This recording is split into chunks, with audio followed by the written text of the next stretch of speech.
This great capacious bowl of a stadium, the home of the legendary Giants and Jets, and the setting where 36 days from now, someone will get their hands on the World Cup. 5 games down, this is the first of 99 still to play. As you see, the excitement, the enthusiasm for this game is evident. An estimated 500,000 Brazilians live in or around the New York, New Jersey area. And there is a smaller but still substantial Moroccan population too. And here are the players they have come to see. Superstars from Brazil and the Moroccans who made themselves so famous in Qatar 2022. I mean, that is bound to give you confidence and belief that you can beat some of the so-called bigger teams, and they've got plenty of players in this starting 11 that will not forget their Qatari adventure in a hurry, so they cannot be discounted for progressing fairly far in this competition. As mentioned, so many of these folk, particularly in the yellow shirts, have travelled not so far, but of course many have travelled from one American continent to another, indeed west across the Atlantic from North Africa. I've seen pictures of Times Square last night, which was quite a sight, packed full of rivalrous supporters revelling in each other's company. It was beautiful.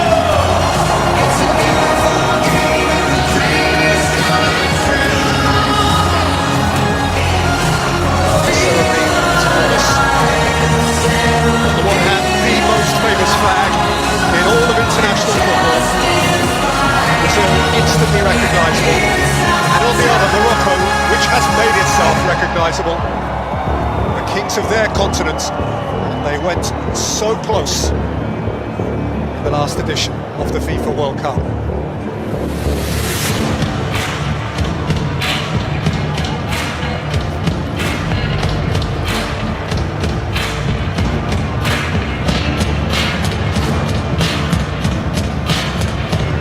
Inside the New York Jersey Stadium, the capacity of which is 82,500, and every seat is expected to be occupied tonight.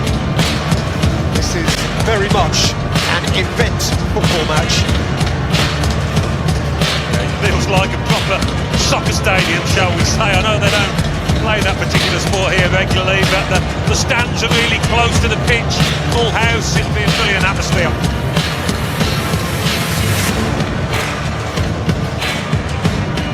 There is the bulk of the Moroccan support behind one goal, a substantial patch of red inside a sea of yellow. Who would love to have seen Neymar take part? He's not here to be a spectator, but at least for the first game or two, that is his fate.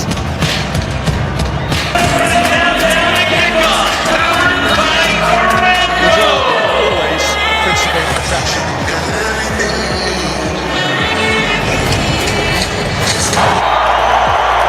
Truly gorgeous evening, blue sky, delicious sunshine. Santos, that was one of the positions which was worthy of examination, and that is a very prompt and pretty hefty challenge, which Ibanez at right back for Brazil is principally a centre-half, having to fill in. That's his challenge. Yeah, both full-backs of Brazil now, committed fouls, and a key area, I think, both flanks out there. Think of Rafinha attacking Mazraoui. And he's sent it back for the shot, which is hoisted away by Gabriel.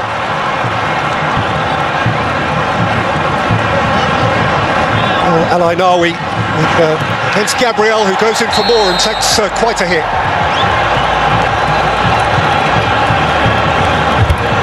Yeah, it's a ball that both were entitled to go for. Barry! What a finish!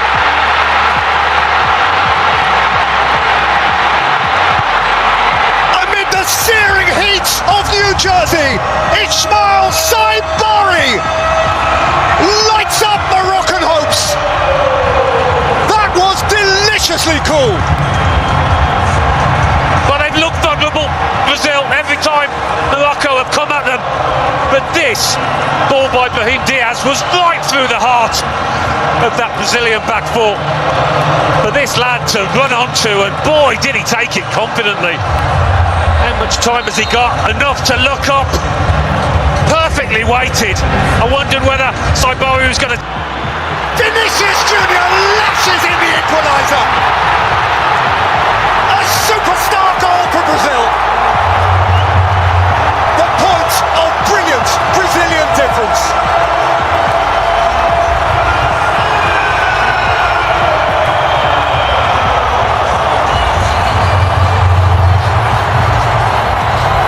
Well, when you're struggling, when you can't string 2 or 3 passes together, when you're low on confidence, you look to your superstars to try and dig you out of a hole.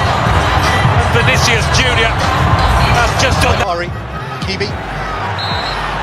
And his ankle tapped, he's got a free kick for that. Well, he's had a tough time, Hakimi, against his ex-teammate. Neymar is a spectator, which is the last thing he really wanted to be. He's anticipated he should be fit. Daniel's ran into Diaz, and Morocco have a free kick.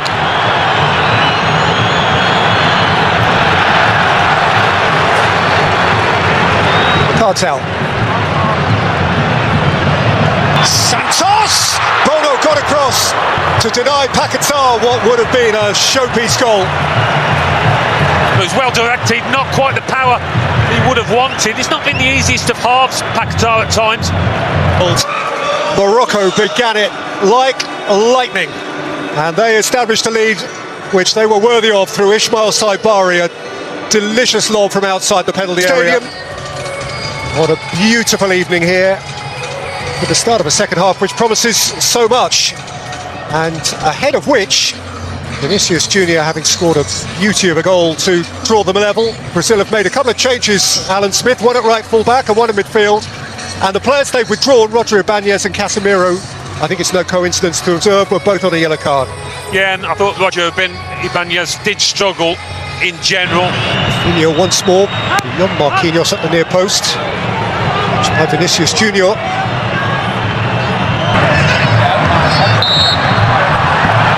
The Qatar referee's brought it back. Kimi is writhing.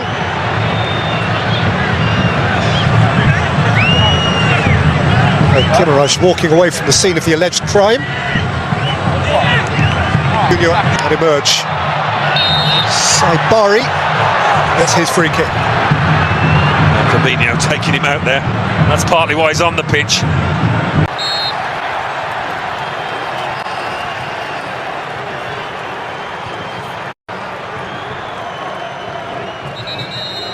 He saw the moment get away. But, if he looks over his shoulder, he will see that there is...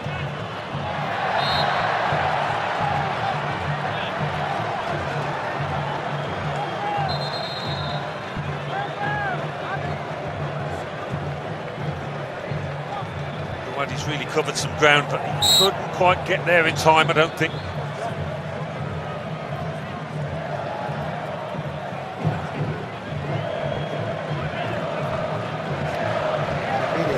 He's obliged to take his leave here because he's losing blood.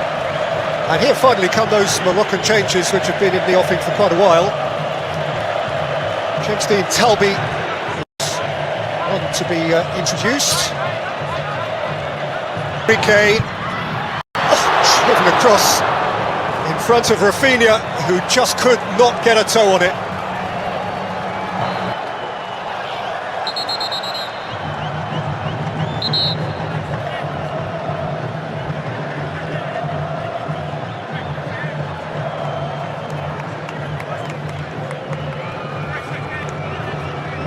Morocco have a player down injured, and Slavko Vincic has wisely used this as an opportunity to invite the players to take a hydration break.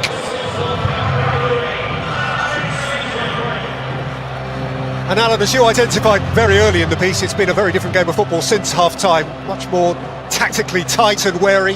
Yeah, I think neither coach really after the first half would have been entirely pleased with it because it was a bit too open, but it's got the look of a match whereby it's next goal winner. I might be wrong, but Brazil, with the substitutions they've made, look the more likely. Saibari! He's got a corner.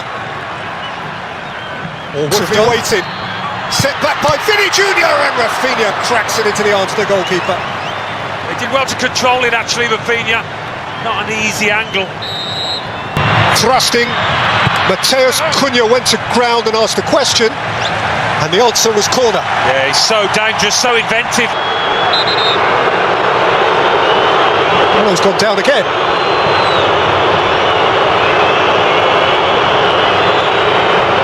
Here is that heart-in-mouth moment.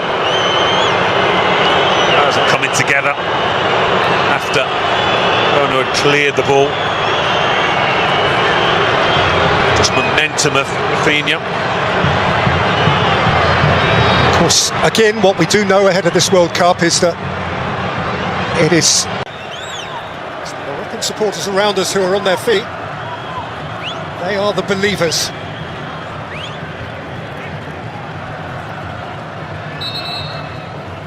Went down and went down again at the feet of Amai Mooney.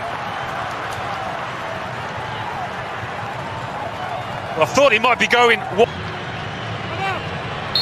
Houadi. And the end. They'll settle for that. They'll have to settle for that. Carlo Ancelotti caught between some sort of satisfaction and perhaps mild regret that Brazil couldn't come out of the blocks